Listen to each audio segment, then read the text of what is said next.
Good morning दोस्तों। नया दिन, नई सुबह और दिन की नई शुरुआत। ये है मेरी कहानी, मेरी जुबानी। थोड़ी नई, थोड़ी पुरानी। ये कितना अजीब है ना, हमें भी लगता है, शायद आपको भी लगता होगा। कभी कभी कोई कोई दिन कितने खूबसूरत लगते हैं और कभी कभी कोई कोई दिन कितने वाहियात, बकवास, अपनी ही चीज़ें, अपना हर सामान कोई अच्छा नहीं लगता। और कभी कभी दिल और दिमाग हर चीज़ बहुत खुश होती है, हर चीज़ बहुत अच्छी और सुंदर लगती है। अपने विचार, सोच, अपना घर, आसपास की हर चीज़ बहुत खूबसूरत लगती है। और जब हम डल मूड में होते हैं तो वही खूबसूरती उस डल मूड के साथ पता नहीं कहाँ चली जाती है। हर चीज़ बकवास लगती है, हर चीज़ उदास लगती है। शायद सबके साथ ऐसा होता है, या ये हमारे मूड पर डिपेंड करता है। मूड मतलब हमारी सोच, हमारा व्यवहार और हमारे आसपास का माहौल। चलिए, अब आ गई हूँ मैं बेटी को चेक करने उसके रूम में, और बाहर देखा तो लगा हल्की सी धूप छलकी है। देखने में लग रहा है आज धूप निकलेगी।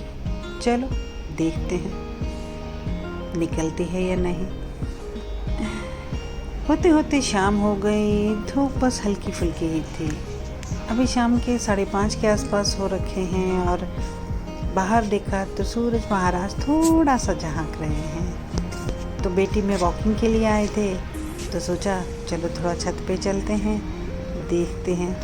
छत पर ही थोड़ा घूम रहे थे, सारा दिन अंदर अंदर थोड़ा बोर लगता है। बाहर आए तो सनसेट थोड़ा सा अलग था। परिंदे उड़ रहे थे, शायद वो भी अपने घरों की ओर जा रहे थे और हम भी शायद अपने ही घर की ओर चलते हैं। घर तो घर होता है, कहीं भी जाओ कुछ भी।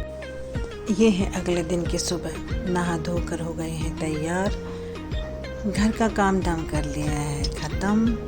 और ये है मेरे आज का व्लॉग। चलिए मैं आपको आज कुछ दिखाती हूँ।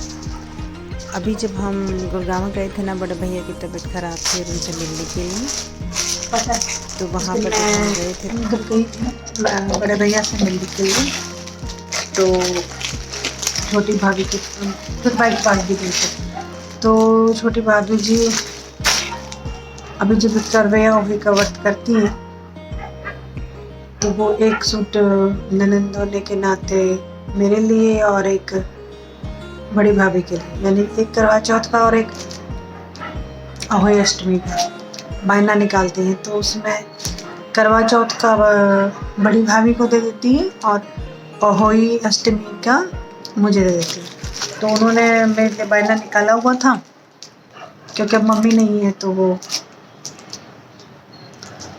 हमें दे देती है। तो उन्होंने मुझे ये सूट दिया।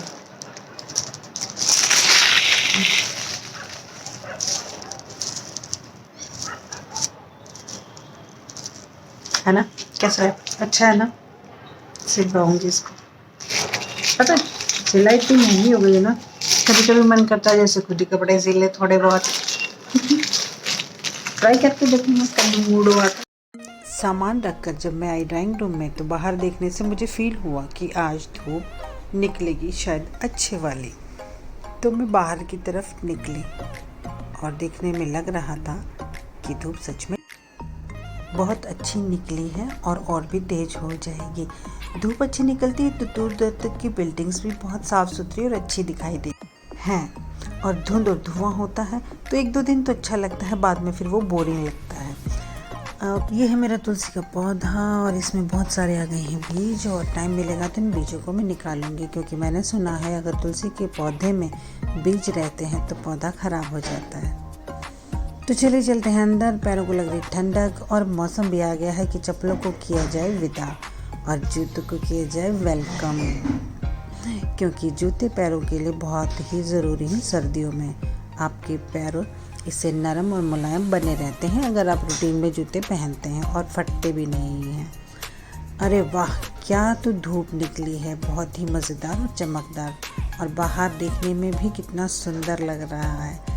आज तो मज़ा आ गया सर्दियों में, पहले इतनी बढ़िया धूप का, क्योंकि ठंड हो रखी है।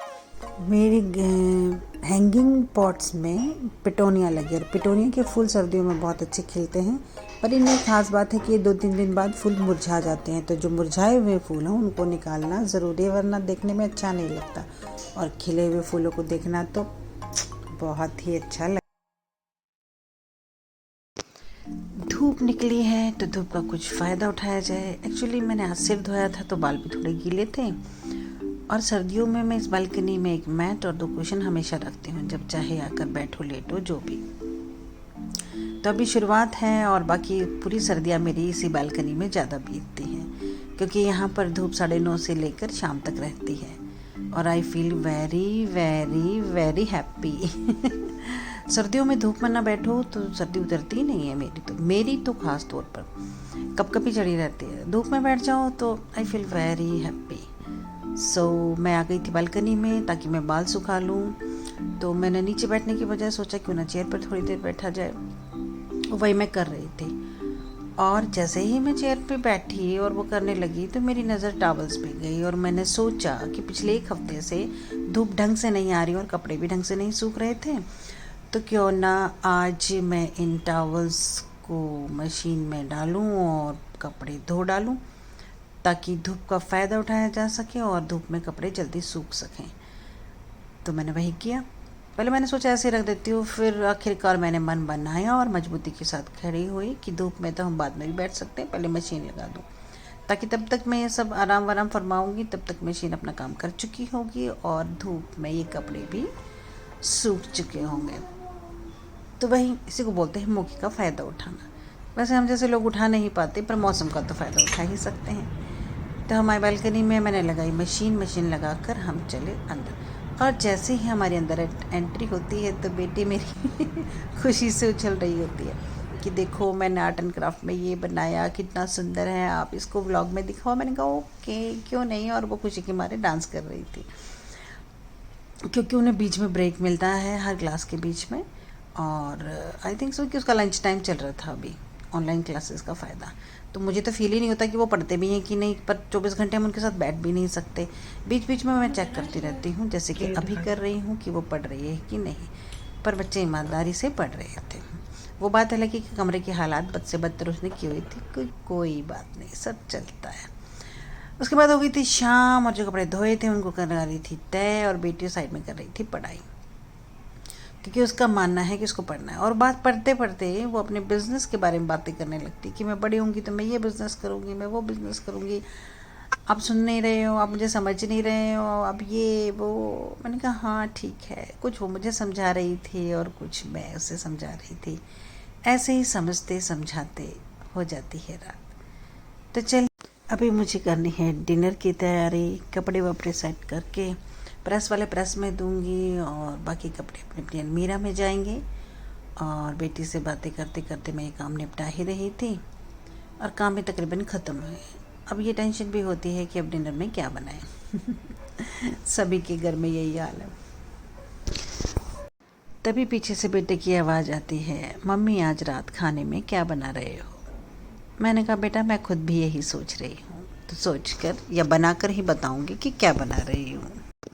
तो चलिए मैं करती हूँ खाने की तैयारी, और मिलते हैं अगले व्लॉग में। Tata bye bye, see you tomorrow, और शुभ रात्रि, क्योंकि अब रात हो गई है तो सब सोने जाएंगे। आपको मेरा व्लॉग कैसा लगा प्लीज़ ज़रूर बताइएगा, और अगर अच्छा लगे तो लाइक और सब्सक्राइब ज़रूर कीजिएगा।